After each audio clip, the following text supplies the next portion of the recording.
Ya niños, a ver, voy a empezar a tratar de estructurar esto. Esto que dice clase 13 no es hoy día.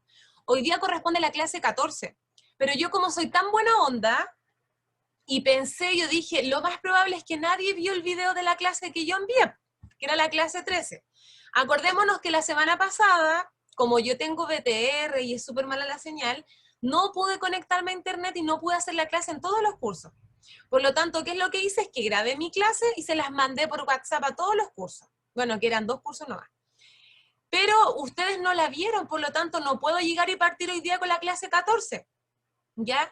Tenemos que ver igual un repaso de la clase 13, que fue una clase grabada, que no la vieron, así que lo que vamos a hacer ahora es que vamos a hacer de alguna forma 2 clases en una, ¿ya?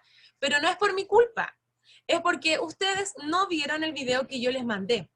Este video correspondía al miércoles 26 de agosto. De hecho, si esta clase, la clase 13 del miércoles, yo no la voy a hacer explicativa y extensa y vamos a aclarar dudas. Solamente voy a ir pasando rapidito porque usted tiene que ser responsable de ver el video que le mandé, ¿ya? Si es que quedan dudas. Entonces, la clase 13, que correspondía al miércoles pasado, nos habla de la presentación del Imperio Romano, ¿ya? Nosotros terminamos de ver Grecia y ahora vamos a comenzar con Roma.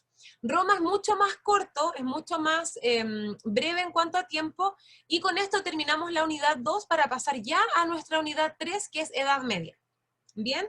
Por lo tanto, hoy día vamos a hacer clase 3 y clase 14, y como título, entonces, el Imperio Romano, ¿ya?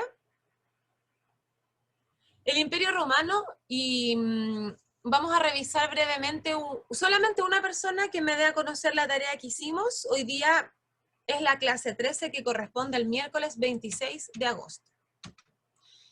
Tenían que investigar la semana pasada sobre los Juegos Olímpicos, que fue un legado o una herencia de Grecia, ¿cierto?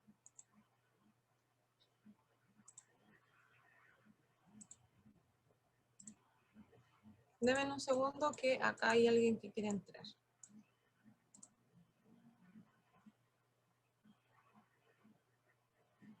Itza, ¿me puedes contar lo que averiguaste de los Juegos Olímpicos? Rapidito, porque hoy día tenemos mucho que hacer. Averigüé en qué año se creó los Juegos Olímpicos, la semejanza y la diferencia entre los Juegos Olímpicos de Grecia antigua y los de ahora. Ya, anda contándome un poquitito de lo que averiguaste. La diferencia de Grecia antigua con los Juegos de hoy en día es en que Grecia se creaban los Juegos, se hacían para orar a los dioses, ya que Grecia antigua era un pueblo creyente. Súper bien.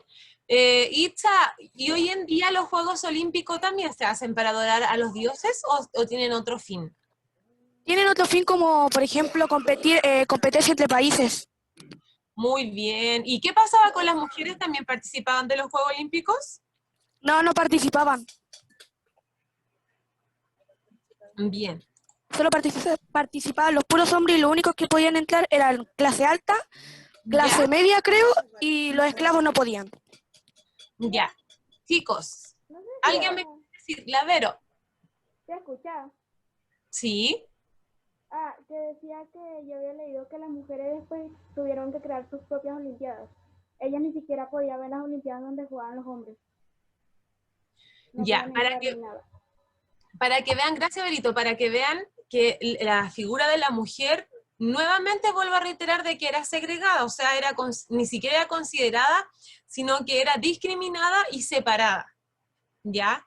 No formaba parte de la ciudadanía, simplemente. Chiquillos, esto de los Juegos Olímpicos era de la materia pasada, de Grecia, y tenía que ver con el legado, o sea, lo que nos heredó Grecia.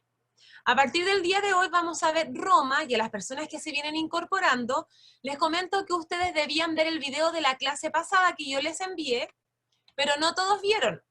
Por lo tanto, hoy día vamos a hacer 2 clases en una, porque muchos de ustedes no vieron la clase, por lo tanto, no van a estar con la base necesaria para aprender al menos las características principales de Roma, ¿ya?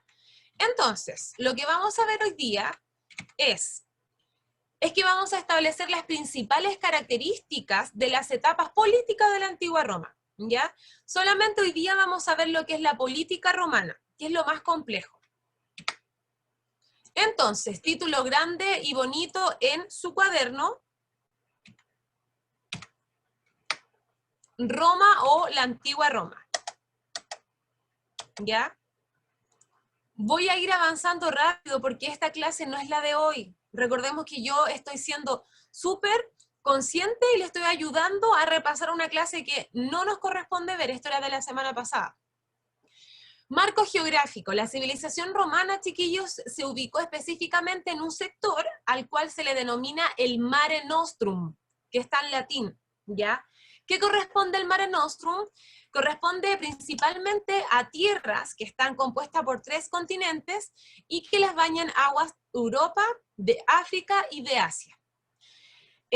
Roma, al igual que las otras civilizaciones, también estuvo localizada cerca de un río principal. En este caso, el río principal de Roma fue el río Tíber, ¿ya? Todo esto debe estar anotado en su cuaderno. Roma, a diferencia de Grecia, se ubicó en una península que se llama la península itálica.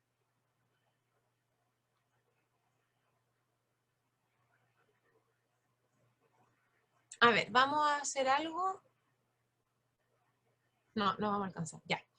Se ubicó en la península itálica. Recordemos, chiquillos, que Grecia y Roma están ubicados al medio del mar. Ya vamos a suponer que esto es el mar visto desde una forma aérea. Y una península es una porción de tierra, es un territorio, pero que tiene una salida hacia la tierra. No es como una isla. Una isla, por ejemplo, es una porción de tierra al medio del mar.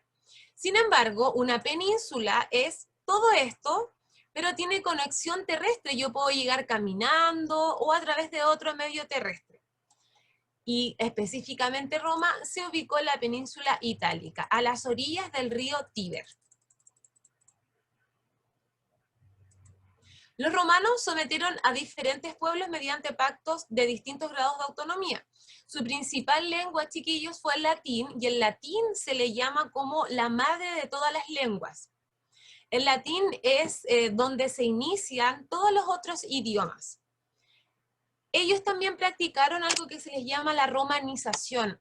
Los romanos lo que hicieron fue expandir su territorio, es decir, conquistar distintos territorios que estaban cerca de ellos, y comienzan a hacer una romanización.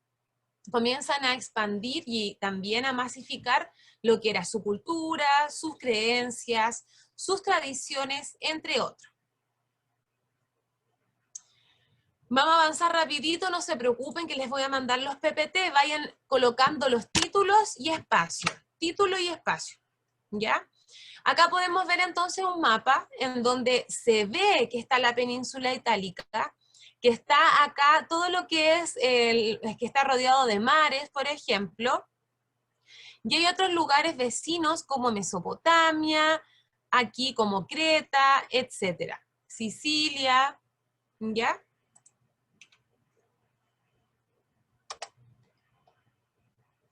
Esto es lo más importante que debemos saber en la clase de hoy día, en las 2 clases de hoy día.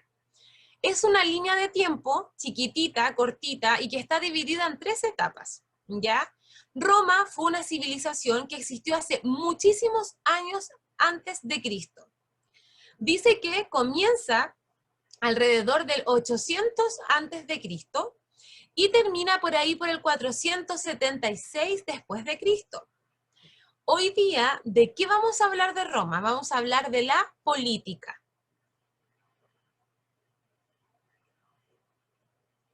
¿Se ve bien la presentación? Porque veo que hay personas que no están bien. ¿Vero, pudiste ver?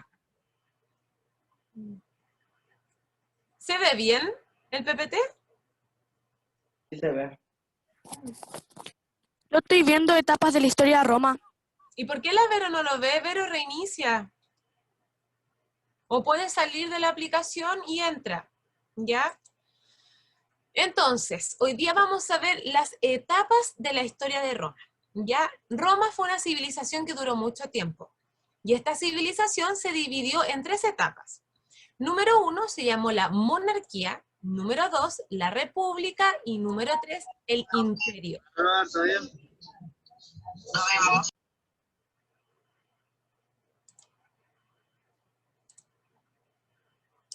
La número 1, que es la etapa de la monarquía, significa que el poder era dirigido a cargo de los monarcas, o sea, los reyes, ¿ya? La república es una etapa que se caracteriza por el protagonismo de figuras como, por ejemplo, gobernantes, estaba también el desarrollo de las leyes, los poderes del Estado, etc. Los códigos, las leyes, y el poder no lo tenía solamente un rey, ¿ya? Y por último, vamos a llegar a la última etapa de Roma, que se llama el imperio. Por algo se le llama el imperio romano. La palabra imperio viene como de una forma de ejercer dominio por sobre otros territorios. Yo les he dicho muchas veces que, por ejemplo, a los estadounidenses se les llama también imperialistas, porque ellos también han tratado como de colonizar y gobernar otros lugares. Y el imperio tiene que ver con eso, con tratar de expandir su territorio y llegar a otros sectores.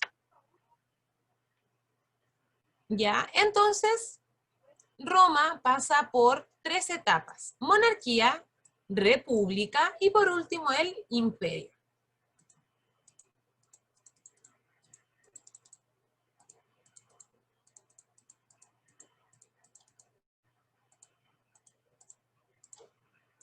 ¿Se dan cuenta que nadie vio el video? Que si yo les pregunto, nadie es capaz de hablarme sobre todo el video que yo les envié. Que estamos atrasados solamente porque no hicieron algo tan simple como ver un video de 20 minutos. Voy a ir avanzando rápido porque ni siquiera he llegado a la clase de hoy.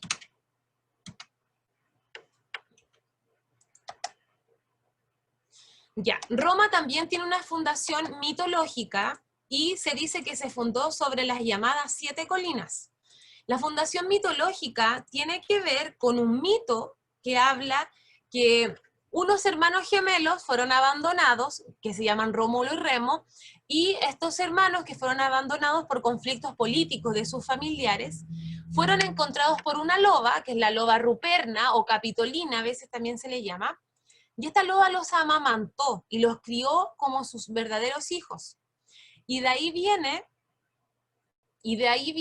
el término de Roma, por Rómulo y Remo, ¿ya?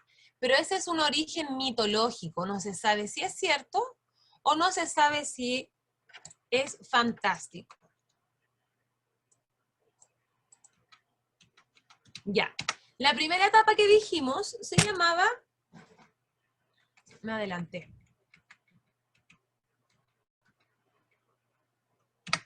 La primera etapa que dijimos se llamó la monarquía. Y la monarquía duró del 753 hasta el 509 a.C., ¿ya? ¿De qué se trata la monarquía en Roma? La monarquía en Roma específicamente trata de que la máxima autoridad está formada por un rey, ¿ya? El gobierno lo ejerce un rey que es elegido por los patricios. ¿Quiénes son los patricios? Los patricios, chiquillos, son un tipo de clase de los romanos, son como las clases sociales más altas.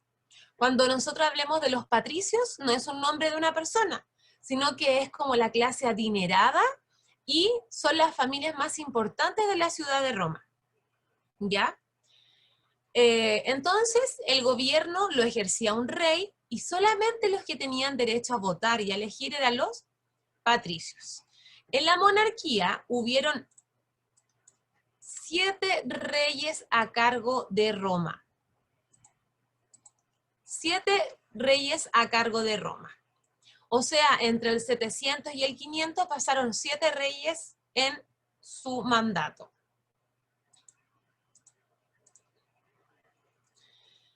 La monarquía también se destacaba porque el Senado era una institución formada por los patricios que ayudaban al rey. O sea, el poder lo tenía el rey y las clases altas de Roma, ¿ya? Cabe mencionar que en el año 509, el último rey etrusco, Tarquinio el Soberbio, fue destronado por una rebelión debido a su carácter despótico. Un hombre bastante complejo y que su carácter le contrajo también bastantes conflictos internos. Vayan anotando los títulos, chiquillos, poniendo los espacios, por favor. Entonces, primera etapa de Roma, la acabamos de ver, y se llama la monarquía. ¿Qué es la monarquía? Cuando los reyes son la máxima autoridad de esta civilización. ¿Cuántos reyes hubieron en Roma? 7 reyes, ¿ya? Y estos reyes no gobernaban solos, sino que también tenían ayuda de los patricios, que eran la clase social más alta, y también del Senado.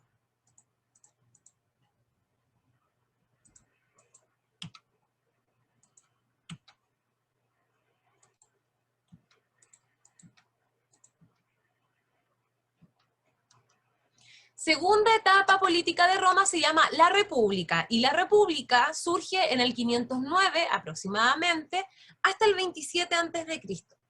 Como dice la Dafne, en ese entonces podían elegir a su rey.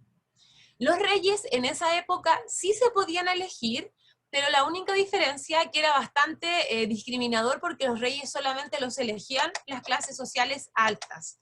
Y obviamente las mujeres no tenían acceso a esto, aunque fuesen muy millonarias o tuviesen un estatus muy alto como los patricios, no podían elegir. La República, sin embargo, se caracteriza por una división de el poder. Denme un segundo que está pegado acá.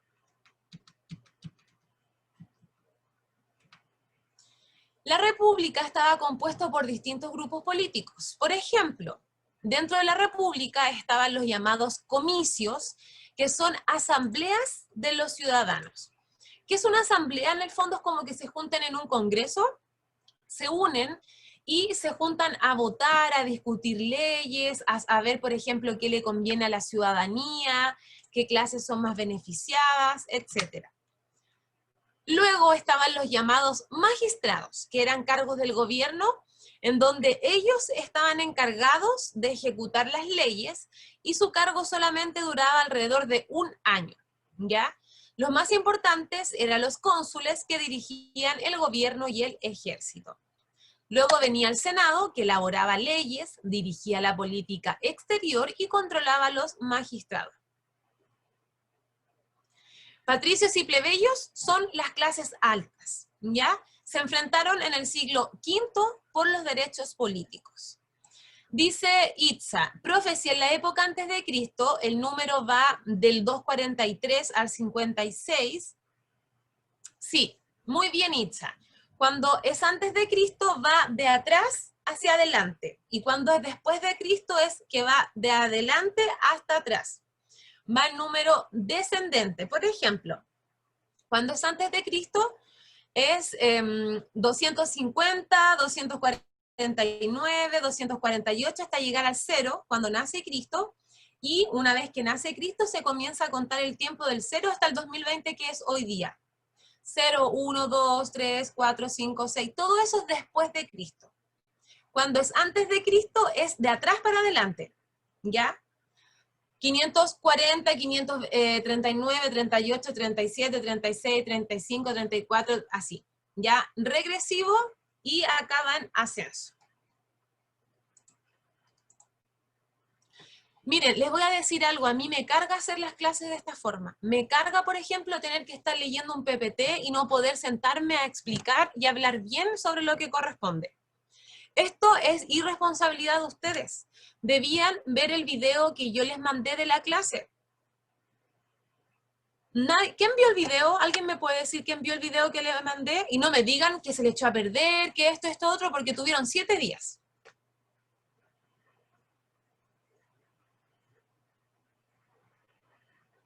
¿Qué es lo que estoy haciendo? Estoy repitiendo una clase que yo ya les mandé. Entonces, tenemos poco tiempo, estamos apurados, no estoy explicando cómo realmente yo tengo la clase preparada porque no hay tiempo y así vamos siempre perjudicándonos. Finalmente logran que se instaure la famosa figura del tribuno de la plebe. Acá frente a ustedes está el ejército romano, y el ejército romano se subdividió en distintos grupos chicos. A ver, acá hay personas que me están hablando.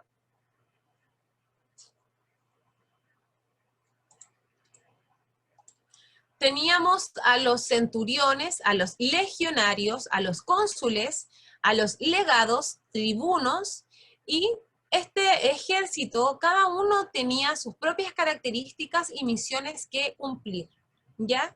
De hecho, todos tienen obviamente una misión, que es defender militarmente a Roma, pero están subdivididos en pequeñas tareas. El ejército y las tácticas. Gracias al ejército, Roma se convirtió en una potencia invencible. Recordemos que Roma es una civilización que constantemente fue invadida por otros pueblos, por los pueblos bárbaros. Dichos pueblos bárbaros venían de otros territorios y lo que buscaban era en gran parte adueñarse de sus territorios y también adueñarse de sus bienes. Por lo tanto, Roma debía tener un ejército bien preparado. Era un ejército más bien llamado como un ejército invencible. Se formaban tipos de legiones, habían distintos tipos de soldados, y estos soldados eran profesionales. ¿Qué quiere decir? Que desde pequeño, apenas nacían 8 o 9 años, ya estaban siendo preparados para la guerra, ¿ya? Tenían distintas tácticas de guerra más famosas, como por ejemplo el testudo o la tortuga y la máquina del asedio. Acá de hecho hay unas imágenes que son súper vistas como en las películas.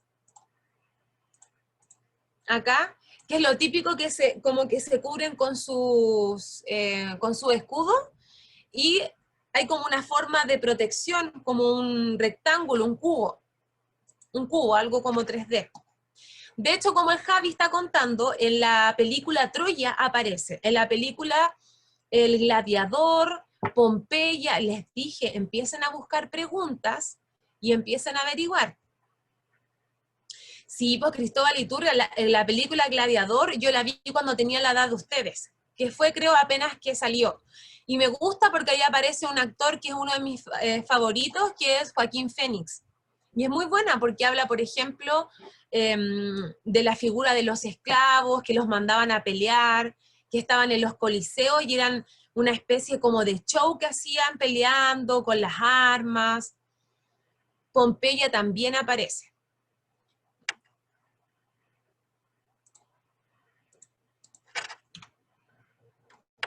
Entonces, seguimos estando en la segunda etapa, que es la república, y es el gobierno en la república.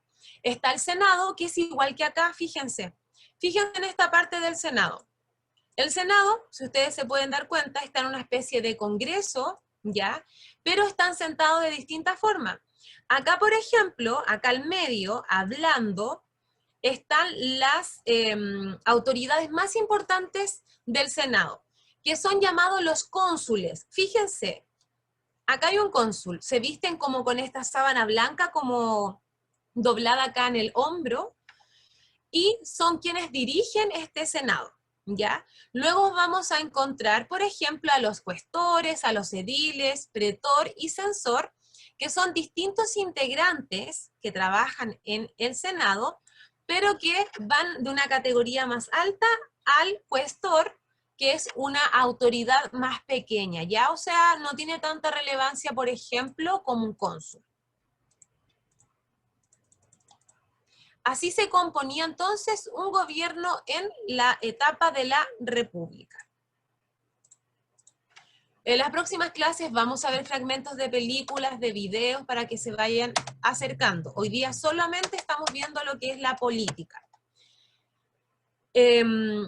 En esta época también se dieron unas guerras que son llamadas las guerras púnicas, que están causadas específicamente por la conquista del sur de Italia, ¿ya? Durante 100 años se desarrollaron estas famosas guerras. Eran llamadas guerras púnicas, y dentro de todas estas guerras que existieron, hubo una que destacó específicamente con la figura de Aníbal, que estuvo a punto de conquistar Roma, pero lamentablemente fue vencido por las legiones de Publio, que fue otro monarca, y tras su victoria en la Tercera Guerra Púnica se convierte en la potencia dominante del Mediterráneo. Entonces las guerras púnicas son guerras que se llevan a cabo por la conquista de Italia, conflictos de intereses políticos, específicamente también en el norte de África. Acá de hecho podemos ver algunas imágenes de estos políticos que están acá.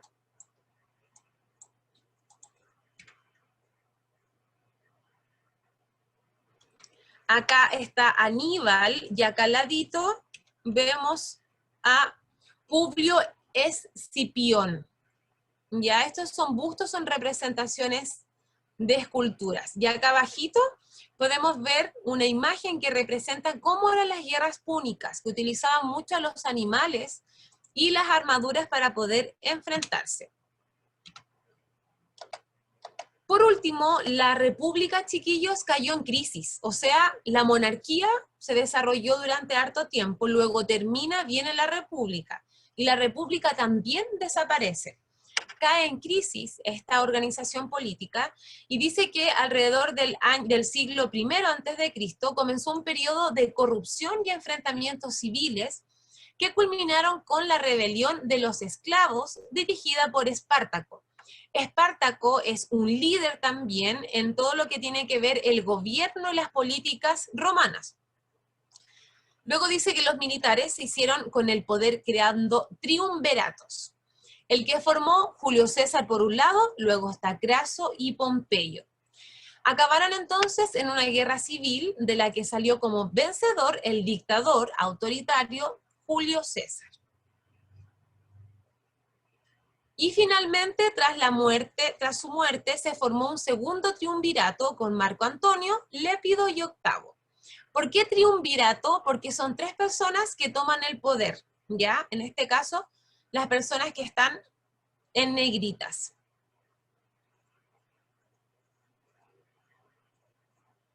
Entonces la República, después de haber tenido un esplendor, un tiempo de oro, como lo podemos conocer, llega finalmente a su crisis. Esto no lo voy a hacer porque estamos todavía en la clase anterior. Voy a cerrar y voy a compartir la clase que corresponde al día de hoy. Fíjense que faltan solo 10 minutos para terminar la clase y recién vamos a ver lo que corresponde al día de hoy por la irresponsabilidad de ustedes, chiquillos.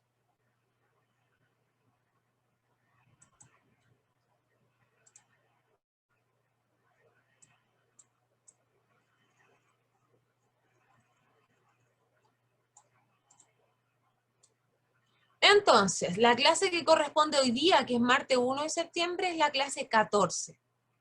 Y es el mismo objetivo, pero hoy día es la parte 2. Establecer las principales características de las etapas políticas de la antigua Roma, parte 2. Ahí está, parte 2.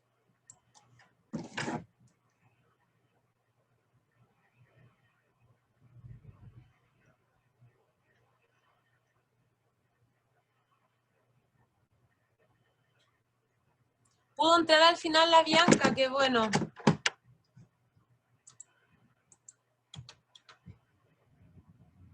Ya. Entonces, ya avanzamos en la monarquía, en la república y en el imperio. Y voy a hacer lo siguiente. La clase de mañana va a tratar de un resumen de lo que vimos hoy día, ¿ya? porque si sigo avanzando no va a quedar claro, por lo tanto igual tenemos que detenernos a reforzar todo esto, que es mucho contenido, y lo he ido pasando muy rápido por falta de tiempo, ¿ya? Así que mañana vamos a volver a hablar de esto, pero de una forma como un refuerzo. Hablamos que hubo una etapa entonces que se llamó la monarquía, hablamos de la república, y ahora vamos a pasar al imperio. Pregunta para ustedes.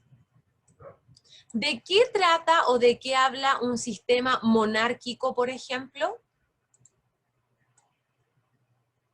¿Cuál es la característica de una monarquía?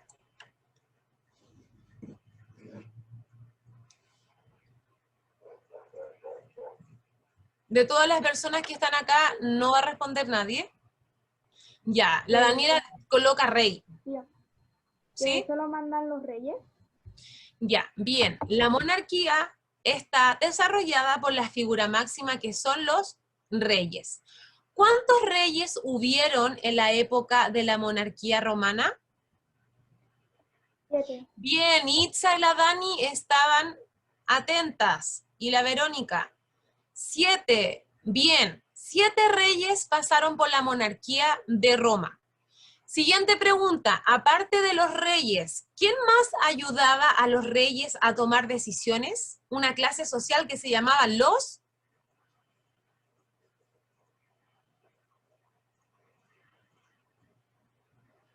patricios. Muy bien, Verónica y Dafne, ¿ya? Y además también funcionaba algo que se llamaba el Senado. Bien, Dylan. Siguiente, vimos la República. Y la República, tienen que pensar que nosotros somos una república. República de Chile, República de Paraguay. Una república es cuando ya no hay reyes, no hay monarcas, sino que hay gobernadores y hay autoridades políticas. Hay un poder ejecutivo, hay un poder legislativo, hay leyes, senadores, ¿ya? Entonces, de un poder absoluto, que lo tenían los reyes, pasaron a una república, en donde el poder estaba más distribuido, habían figuras como los cónsules, los magistrados, y había muchas autoridades. ¿Ya? Sí, sí, Cristóbal. Y entonces ya pasamos esas 2 etapas y ahora vamos a terminar con la última etapa, que es la llamada del Imperio Romano. Quiero que se queden tranquilos y que sepan que esto sí o sí lo vamos a reforzar mañana, ¿ya? Porque es mucho, es rápido, entonces nos podemos confundir. Entonces, el imperio parte en el 27 a.C. hasta el 476 después de Cristo, justo al inicio de la Edad Media, ¿ya? Entonces anotamos eso en el cuaderno. Les recuerdo que hoy día solamente estamos viendo la política romana y la política se dividió en 3. Imperio, república, perdón, monarquía, república y el último se llama imperio.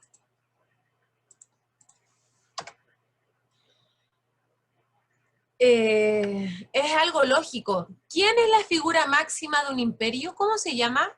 Un emperador, ¿ya? ¿Quién es un emperador? Un emperador es un jefe supremo del ejército y también figura máxima de este imperio. Dice que acumula todos los poderes. ¿Qué quiere decir que acumula todos los poderes? Vamos participando, por favor.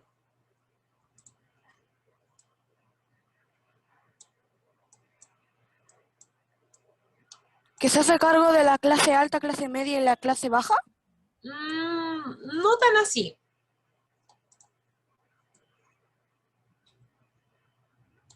¿Qué pasa cuando yo digo que el emperador se hace cargo de todo lo que está en el imperio? Es el jefe supremo, se hace cargo de todo. ¿A qué se refiere?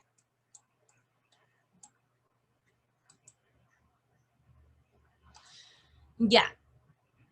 Tiene una figura tan potente como la de un rey, ¿ya? Pero ojo, un rey puede puede gobernar un territorio, como por ejemplo una ciudad, un país, una nación.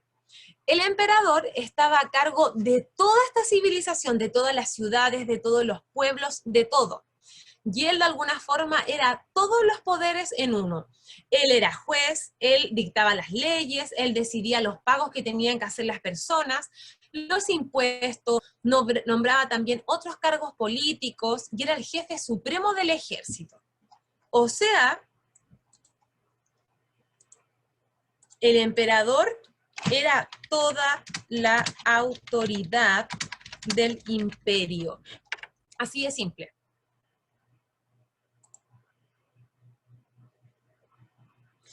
O sea, qué cansancio tener que hacerme cargo de todo, ¿cierto? Y también es súper poco justo porque, por ejemplo, ¿quién lo fiscalizaba a él? ¿Quién veía que el trabajo de él realmente era bueno y no era corrupto? Nadie, ¿cierto? Por lo tanto, eso es lo que busca también todo lo que es las nuevas formas de gobierno, es analizar y evaluar los trabajos de los reyes y de los imperios. Nadie fiscalizaba su trabajo.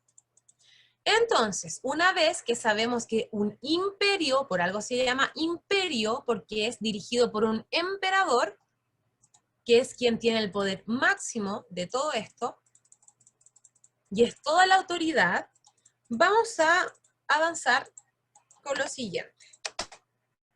Dice que además el Senado se limitaba a ratificar las decisiones del emperador.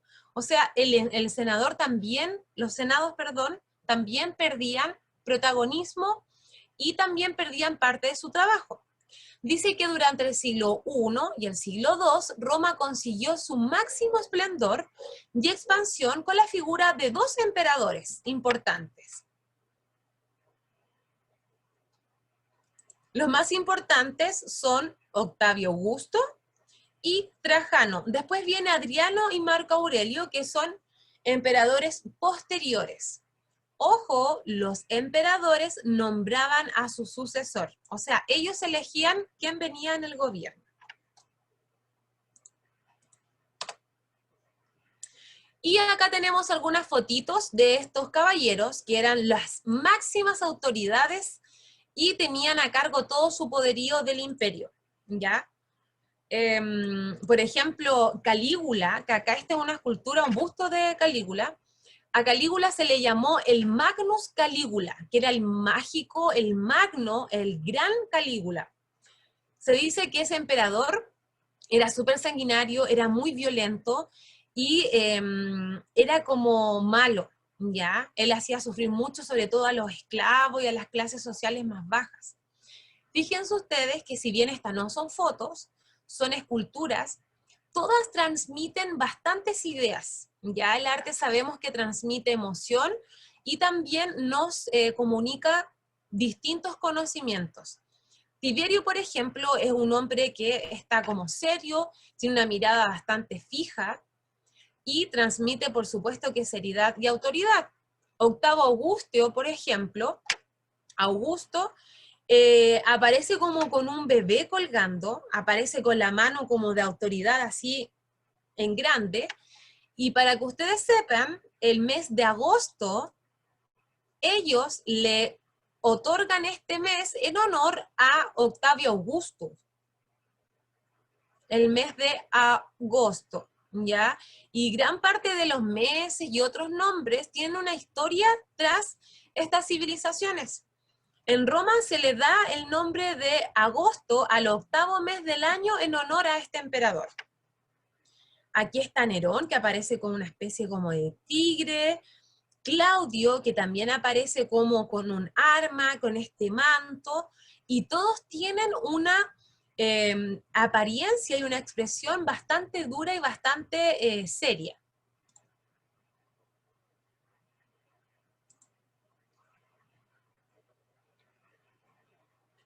Sí, la Dani dice acá, Nerón aparece como alguien autoritario, como alguien incluso como déspota, así como que está mirando como con un poco de seriedad y está como en un monte, o sea, eso lo clasifica como que él estaba por sobre todas las personas.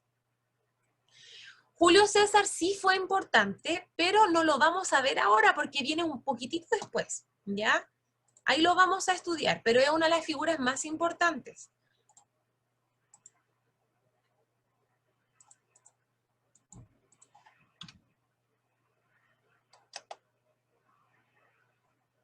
Y acá vemos algunas caras de algunos caballeros también que formaban parte de algunas dinastías, pero sus caras ya son un poco más amables, ¿ya? Acá tenemos a Vespasiano y Tito. Esto es en el siglo I. Acá tenemos a imágenes de Trajano y Adriano en el siglo II. Son esculturas que representan los bustos de estas autoridades.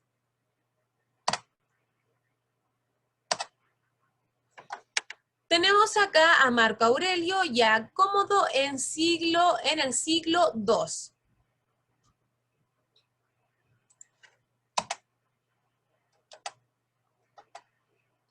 Y para ir finalizando en esta clase veloz que tuvimos 2x1, podemos llegar entonces a el cierre con el término del imperio. El Imperio Romano, a pesar de que estuvo muchos años desarrollándose, llegó a una crisis. Y una de las crisis más importantes, chiquillos, del Imperio Romano y de esta organización política que ellos tuvieron, fue porque, primero que todo, hubieron muchas invasiones de pueblos bárbaros, ¿ya? Lo que provocó muchas muertes de su ejército.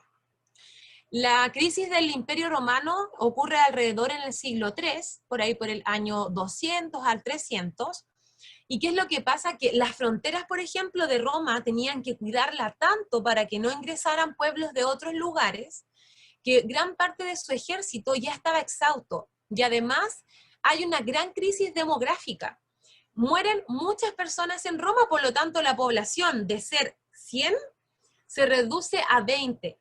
Y así el Imperio Romano va cayendo en crisis y comienza a decaer. Dice que se produjeron revueltas sociales, militares, el pueblo se rebeló ante las autoridades, ya ante el emperador, se implantaron sistemas como la anarquía, y se dice que la anarquía es una forma en donde no hay autoridades, entonces las autoridades pierden como su dominio o su poderío. Y los emperadores, tal cual como dice ahí, se consideraron, digo, incapaces de gobernar, o sea, estaban hasta acá, sobrepasados. Y finalmente, tal cual como yo les comenté, los ataques de los germanos y de los pueblos bárbaros provocan que este imperio ya colapse y caiga. Hay crisis económica, tienen cada vez menos comercio, menos transporte a los otros lugares, por lo tanto todo comienza a contribuir en su debilitamiento como imperio. ¿Ya? Y para terminar, porque estamos ultrapasados en la hora, cabe mencionar que a finales del siglo IV, el empuje de los pueblos bárbaros se nos viene materia bien entretenida. Después más adelante vamos a ver pueblos bárbaros como los vikingos, los francos, los hunos, los godos, los visigodos, etc. ¿Ya?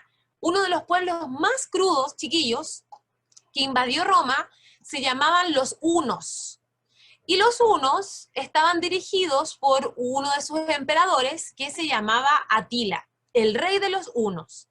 Y los hunos, por ejemplo, eran un pueblo que venía desde el oriente hacia Roma, los invadía y los atacaba constantemente. Pero yo les quiero contar algo. Los hunos eran un pueblo que venían a atacar a Roma, pero ellos eran bien particulares. Los hunos hacían todo en sus caballos. Ellos eran grandes jinetes. Ellos vivían en sus caballos, incluso debajo de las monturas colocaban trozos de carne y lo colocaban la montura, la carne y ellos encima, y ellos cocinaban la carne mientras cabalgaban. Ustedes dicen, ¿pero cómo? Sí, incluso mantenían relaciones sexuales sobre los caballos, porque la vida de ellos eran los caballos, ¿ya? Eran jinetes y así iban dominando y conquistando más pueblos. Y uno de los lugares que conquistaban y trataban de atacar fue a Roma.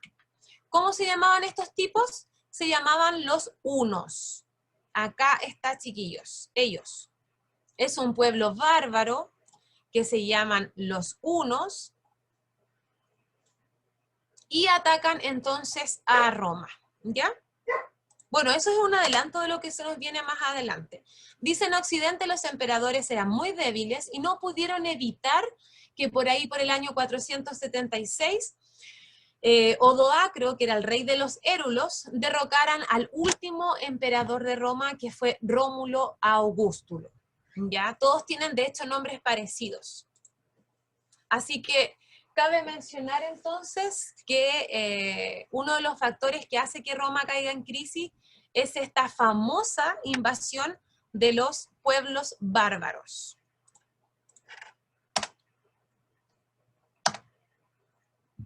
Eso sería, chiquillo, hasta ahora. Yo me siento con hartos temas pendientes porque no es fácil hacer 2 clases en una y tener 45 minutos para hacerlo. No es fácil hablar de 700, de 500 años en 45 minutos. Por lo tanto, lo que hicimos fue el resumen del resumen del resumen del resumen. Entonces, lo que yo voy a hacer mañana es que voy a adecuar la planificación y voy a hacer un resumen, ¿ya?, de esto para que podamos aclarar dudas. Esta materia se pasa en ITSA en tercero, pero no de la forma que la estamos viendo. Se pasa en tercero, solamente se ve lo que es el legado de Grecia y Roma, pero de manera más superficial. Nosotros ahora vamos a abordar ya temas políticos, vamos a ver las invasiones, por ejemplo, conflictos bélicos, etc. ¿Ya? Para finalizar, me conformo con 2 personas que puedan contarme qué podemos escribir como mensaje de texto contando qué aprendimos el día de hoy.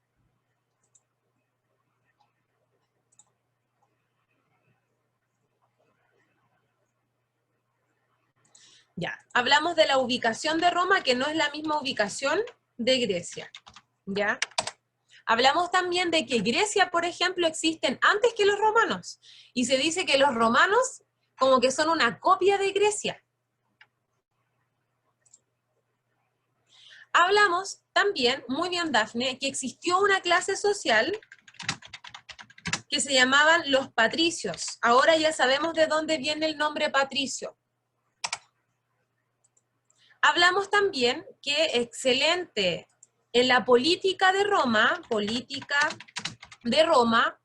hubo una división de 3 etapas. Eso es lo más importante. La primera se llamó la monarquía, la segunda se llamó la república y la última se llamó el imperio, ¿ya? Exacto, y aprendimos, por ejemplo, que existieron 7 reyes, aprendimos de alguna forma los rasgos generales. ¿Ya, chiquillos? Sí o sí, les voy a enviar igual el video de la clase anterior para que lo vean, y les voy a enviar los 2 PPT, ¿ya? Así que nos vemos mañana, cuídense, vean el video, revisen los PPT, y nos estaríamos viendo entonces. Hasta acá llegaríamos, tía. Ya, tía.